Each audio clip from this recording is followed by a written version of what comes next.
But yeah, and then we have our main movie of the night, Hmm. which I don't know if I would have chosen Now You See Me if I had noticed it was an Alex Kurtzman joint. Yeah, yeah. Well, yeah. Well, it The, is what it is. the style became evident rather quickly, I shall say. Yes, it did. Yeah. To be fair, he wasn't involved in the writing or directing. He was just a producer on it. But I mean, this is definitely his wheelhouse. What he likes in movies. Yeah. Uh, uh, So this is a movie series that I have heard about and I have had people recommend, and it occurs to me that I had never heard anybody actually describe the plot of it before. yeah, I hadn't either. Even the and I remember seeing the marketing for this movie when it came out back in 2013, and I still couldn't figure out what it was all about. Right. It's like you know how sometimes you see a trailer for something or you hear about a movie and you kind of concoct your own idea of what the movie was about. Um, Yeah. I kind of had done the same thing, and the most recent trailer seems like it might be a bit more like what I was imagining originally. Yeah. Um, so the impression I'd always gotten was that it was basically Ocean's 11 with a bunch of stage magicians, Mm. when really it's the Da Vinci Code with a bunch of stage magicians. Yeah, yeah, it is. Yeah, because there's like a secret society um, that's behind everything. And this is might be one of my situations where I'm being a little bit nitpicky and comparing it against the movie in my head. By the way, we're going to go full spoilers here because I don't think either of us really recommend this experience. No, definitely not. Um, and so, like with Ants, where I decide not to talk about how the ending happened, just in case, hey, I think it's a worthwhile movie to watch. Yeah. This one's just like, now we're going to have a little bit of fun ripping into it. Oh yeah, yeah. Um, yeah. Anyway, So yeah, I can tell you that I think the biggest betrayal and bit of stupidity in this movie was when you started having stunts and tricks that were just CGI. Like like there was no way you could possibly make it happen without actual magic or movie fakery. yeah, yeah. That yeah, yeah. Uh, but uh, but yeah. So this movie centers on four magicians who are all brought together by some unknown, unseen person or persons. You've got Daniel Atlas, who's played by Jesse Eisenberg, and he's kind of like a Chris Angel slash David Copperfield type guy. Um, and then you've got Elsa Fisher's character, Henley, who used to be his assistant, but now she's doing her own thing. Um, and then you got Woody Harrelson's character, Merritt McKinney, and he's a hypnotist. And right off the bat, when I was watching this movie, seeing him do these hypnosis tricks, immediately I'm just like, that's not how hypnosis works. No, he's basically doing mind freaks, all the Professor Xavier from the X Men or something like that. Yeah, yeah. It's like no, like yeah, This is uh, not how that works. no, no. And last but not least, you got Jack Wilder, played by Dave Franco, and he's kind of like an amateur like magician slash like pickpocket. Um, Yeah, he kind of acts as the muscle for the group. yeah, yeah, and so they're all brought together in this apartment in New York, and they have to, and then like I think like 1 year passes and they have this stage show that they're doing, and then the first night is at the MGM Grand in Las Vegas, and for their big last act, they rob a bank in France, and they go through the whole trick, but then they show the kind of doing the trick, but then they realize, but then it's revealed that the bank was actually robbed, that it wasn't an illusion or anything. And so then they're all arrested by the FBI, and they're trying to figure out what happened and how they pulled it off, and it's just back and forth stuff. And you got the FBI agent played by Mark Ruffalo, Dylan Rhodes, and then you also have the Interpol agent. I can't remember. Oh yeah, Amala, played by Melanie Laurent. Alma Dre. Alma. Thank you. Who I saw her. I remember seeing her in oh god, that Ryan Reynolds Michael Bay movie. I can't remember what it was called. It was on Netflix. And she was also in Inglourious Bastards. She might be the only likable character in the movie. Yes, yeah. And you also have they have a wealthy benefactor. The four magicians, they call themselves the Four Horsemen, and they got a wealthy benefactor named Arthur Tressler, played by Sir Michael Caine, who's let's be honest, he's wasted in this movie. He's in it for like all of 5 minutes. Yeah, and then also too, you've got Morgan Freeman's character Thaddeus Bradley, who I think he was inspired by another magician named James Randi, or the Amazing Randi. He was a magician who would expose like people who pretended to be psychics and clairvoyants, and kind of a Penn and Teller type thing too. Yeah. He famously had a blank check that he kept in his jacket for $100,000, and he would give it to and he said, I will give it to anybody who could prove to him that they actually had like superpowers or whatever. And he never, of course, unsurprisingly, he never gave it out to anybody. What do you know? What do you know? But yeah, so he's like, Thaddeus is kind of working with the FBI to help them figure out how they're doing all these tricks, and so they're doing it. So basically, the Four Horsemen are doing all of these different shows and basically stealing money and giving it away to people. They're kind of acting like Robin Hood, robbing from the rich and giving to the poor.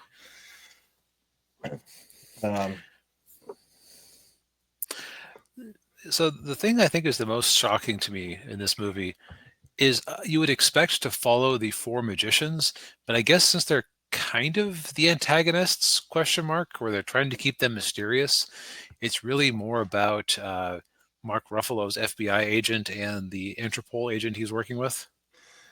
Yeah. Because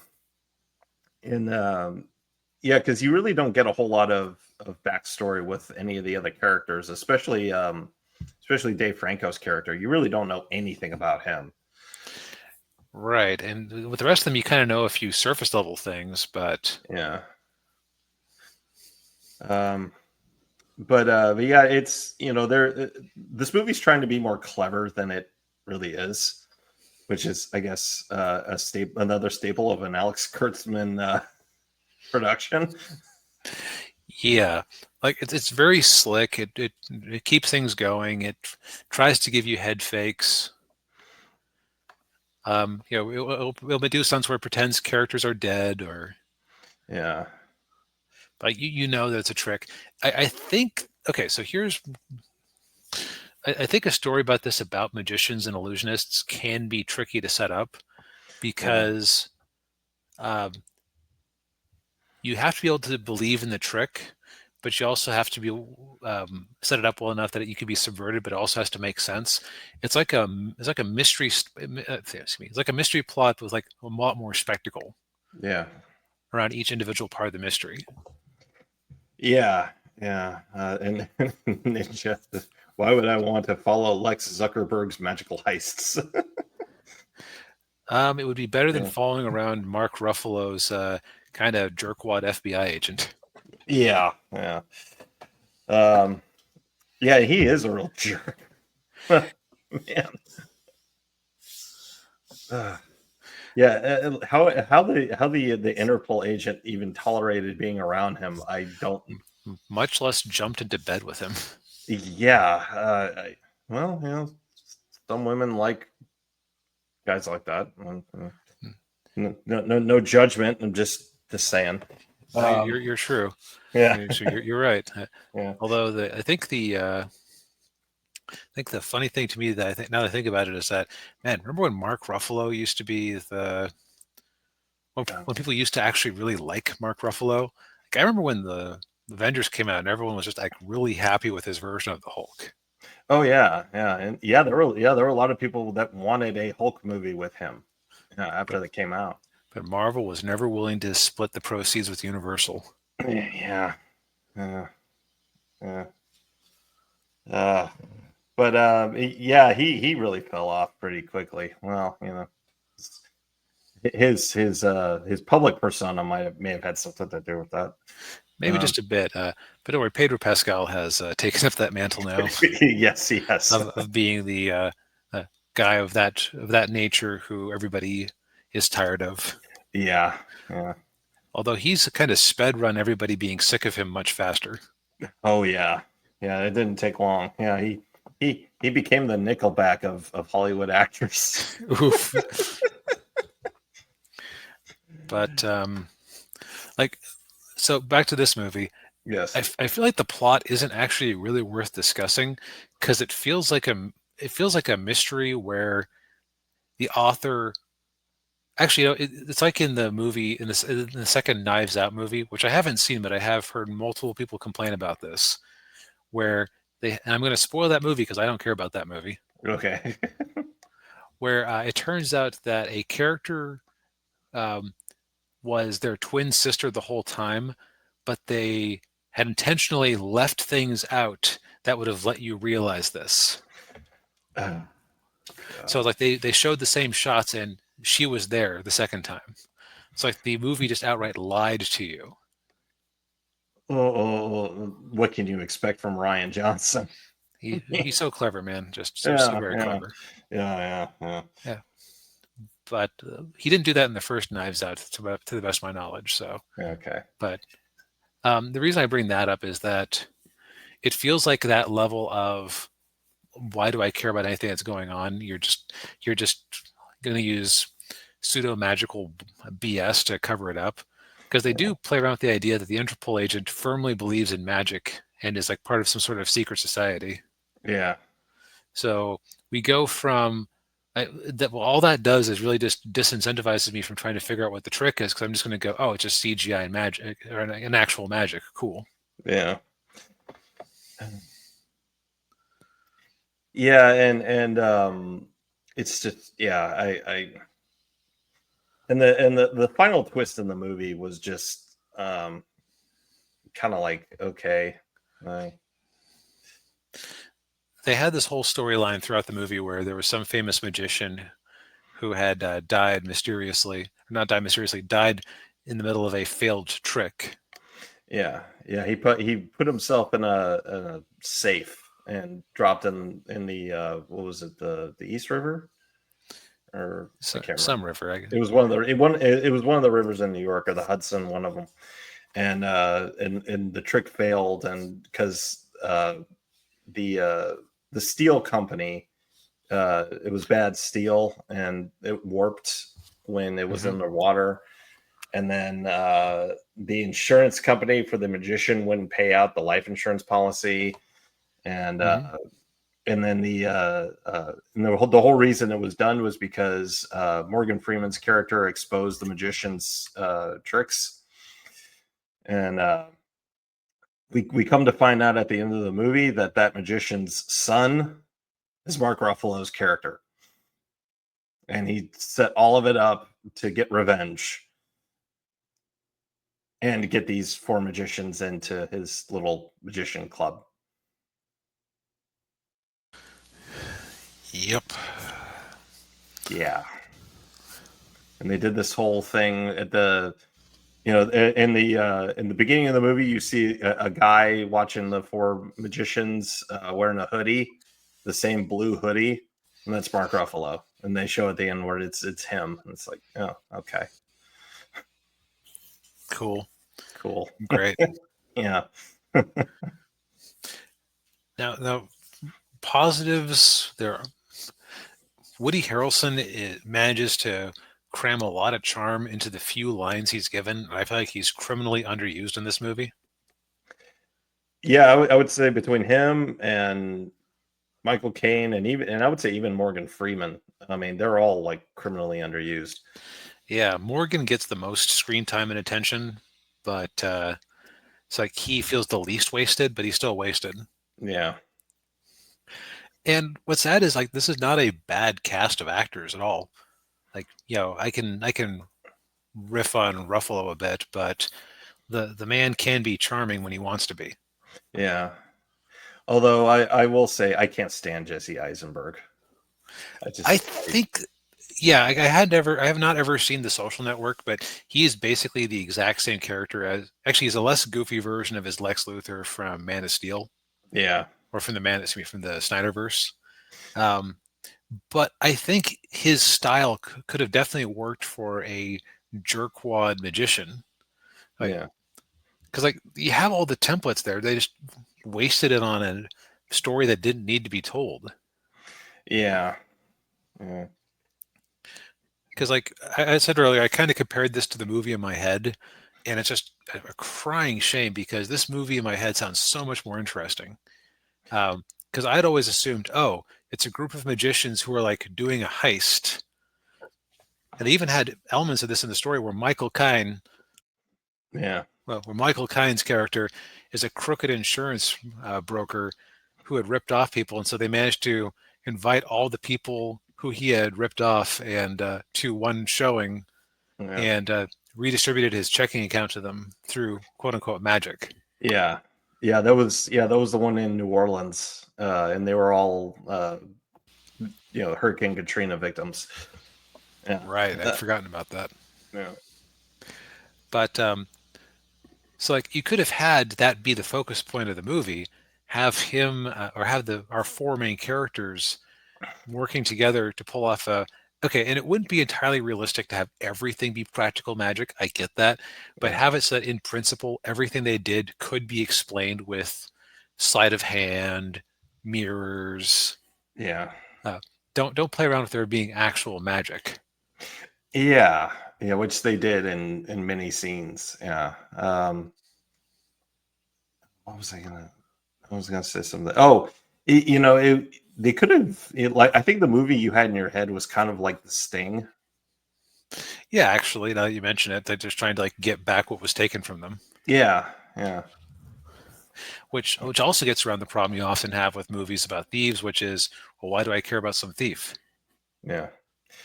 Well, yeah, you have to have an antagonist or an enemy that's even worse. Yeah, Exactly. And Michael Caine could have been a fun, stuffy British millionaire, yeah, but I think I think the fundamental problem is that the movie that I kind of dreamed up and that style of movie would have required much more detailed writing and much more smart writing. hmm Which we saw we saw Kurtzman's Mummy. We've seen. Was he actually the screenwriter for that last Star Trek movie we reviewed? He not in that one, no, but he wrote the first two. Yeah, so it's definitely in his style of keep things moving, don't pause to breathe. People having time to think about things or ask questions is just begging for people to drop out of your story because it's fundamentally stupid. Yeah, yeah, yeah. And oddly enough, the probably the best movie that he worked on, I think you mentioned it was The Island, Right. and even that movie he ripped it off. He lost a lawsuit. They collectively lost a lawsuit for ripping off parts of the Clonus horror. Yeah, Yeah, but yeah, I can't say I recommend this movie. I, No. At the same time, I can kind of see where you would get to be able to get to three of these things, because if I'm somebody who just wants to see some visual spectacle and I'm not overly bothered about the plot entirely hanging together, I could see somebody having a good time with this. mhm. I just think you can do better for mindless spectacle.